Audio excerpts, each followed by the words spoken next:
Welcome to today's Business Spotlight. Today, my guest is Craig Mulhall from Power Cut Clothing.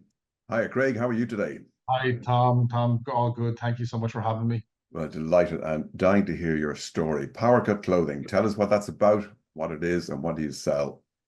Yeah, well, PowerCut is what we look at as an athleisure brand for everyone. Athleisure being anything that is athletic, but also something that you can use in your day-to-day life.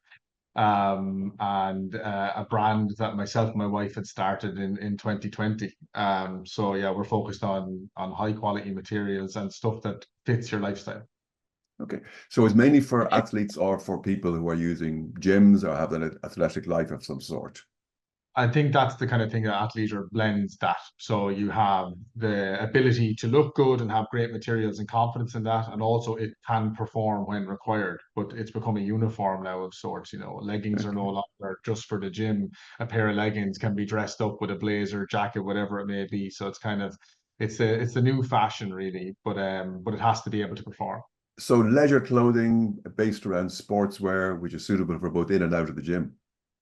Exactly that. Exactly that. Very Yeah. good. So what makes you different from all the other competitors out there? Yeah, I think what makes us different is a big part of it is our story as well and the intentions behind it. So, myself and Brona were fitness enthusiasts once upon a time, 5 or so years ago, before two kids, before starting this business. I was probably about 4 stone lighter, but our intention is that we enjoyed that kind of vertical. We enjoyed our product and we love brands. At the time, there wasn't really much representation in Ireland, and we looked to brands like Lululemon and Sweaty Betty and others that were kind of plowing forward in terms of a higher quality product. But honestly, we didn't grow up in backgrounds that were exceptionally wealthy. We didn't have a lot of things at our disposal in that regard, and we wanted to create something that was of a higher level of quality that was very considered. But doing so at a price point that allowed more people to access it. And the way I always said it is, as someone in Carlow, they don't have to trade off. They're not getting a different experience by buying Power Co. Anybody around the country that could buy something that was of great quality. So that's the thing that kind of differentiates us. Whereas we still invest so much of our time in product development and material technology. So I believe that's kind of our differentiator, the story of why we've got here. So it's a case of from the very beginning, you come up and you design a product, you Exactly come up that. with a color range. It's a bit like, yeah, whatever. And then you got to get it manufactured somewhere, then you got to promote it and get it out there. Who would be your ideal target market? I know we've touched on it, but give us an idea of who your ideal target market is.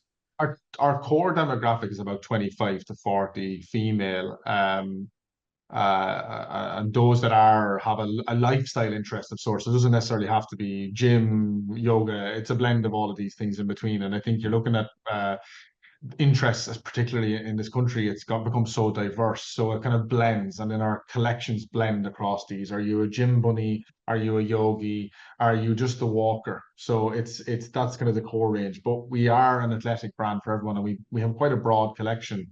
And I suppose it kind of encompasses a lot more. Our partnership with Dunnes Stores as well in recent years has opened up this huge network of people from all sorts. So you've got 16-year-olds coming through the door, and you've got your 80-year-old coming through the door. Yeah, She still yeah. buys Power Cup, which is a great thing. So I think that what we have done is managed to have a broader, but that we supposed to Yeah. get that core group of people that are very lifestyle focused.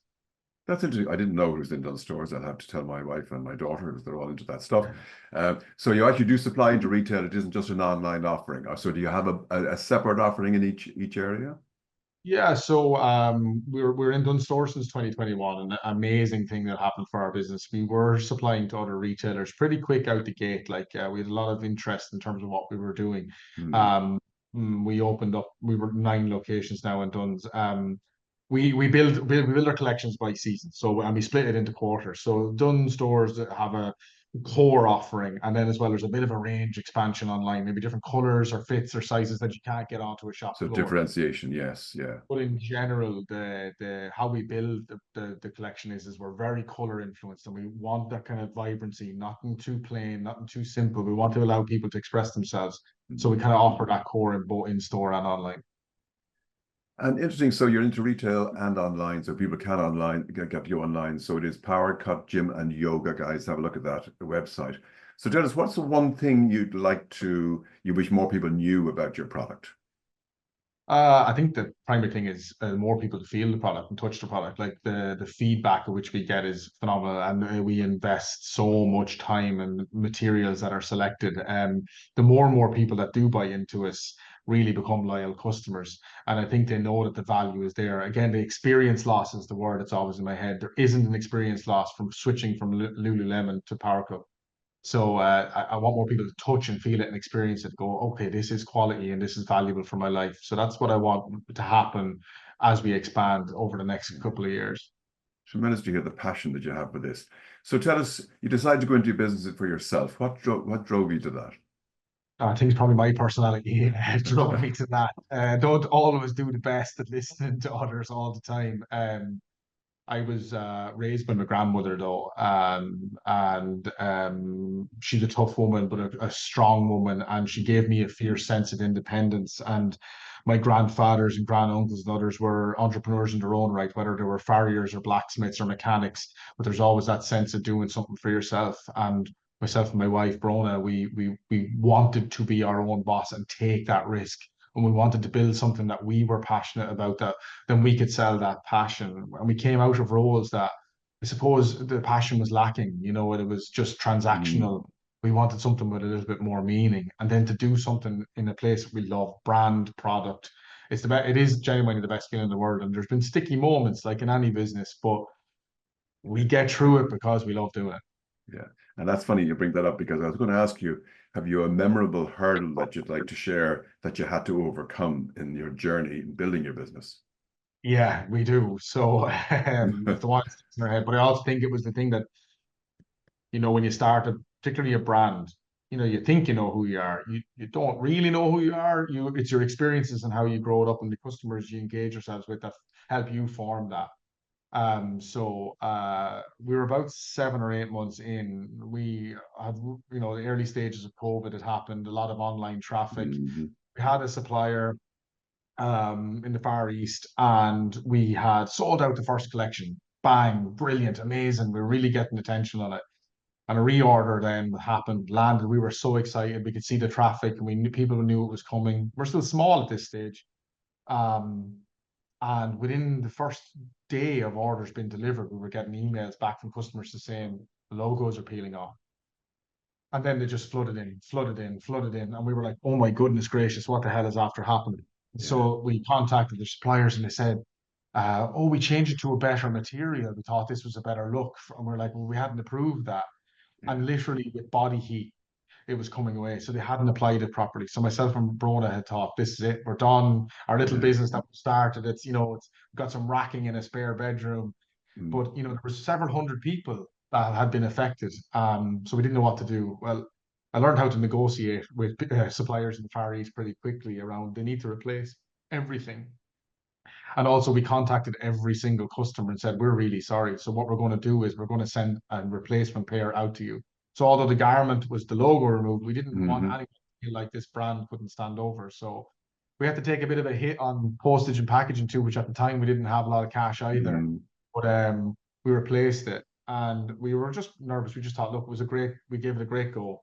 mm. And we started the brand and we get to do it for a few months. But then the reviews and the emails came back, people saying, from a small company that actually was able to stand over this and to make sure that they didn't let the customers down. It was amazing. And I actually think it probably helped us. People went, these are decent Yeah. crowd that are behind it. So that was a hurdle and it was a panic. And but it formed who we are. And we were like, never a detail missed from here on in. Fantastic. Absolutely review everything so that we ensure that the quality that we expect of ourselves and that customers can expect too. Mm. And I think you can see it in our numbers now. Our returns rate is exceptionally low for an e-commerce business, and our returning customer rate is very high. So yeah, that was one of the hurdles that went, oh, but we're Yeah. still going to So fight it. yeah, so interesting. So it was a bit of a blow, but yet the way you handled it, it turned into a positive effect. So it kind of went into your marketing as such rather than a cost because you Yeah, actually bought organically. those customers and you had their trust. I think the value of it is the word of mouth that people started to spread after that point. Like you can't do anything better than someone give a decent recommendation for a business, and especially a brand and a product in a competitive market. So as much as it was terrifying, we've ridden it out and we're here now. And by God, we don't let anything feel anymore. Yeah. So tell us, what's the one thing as a business owner, and you can share this on behalf of your wife as well, Brona. What's the one major thing you've learned most about yourself? I think for sure I has helped me understand my weaknesses in particular. I always will say it's delegation is my problem. I think as a business owner, you try to take on too much. You try to oversee too much, and what you're really doing is slowing up the whole process of growth, and you're putting too many guardrails on others to maybe achieve greatness. So that's something I've learned.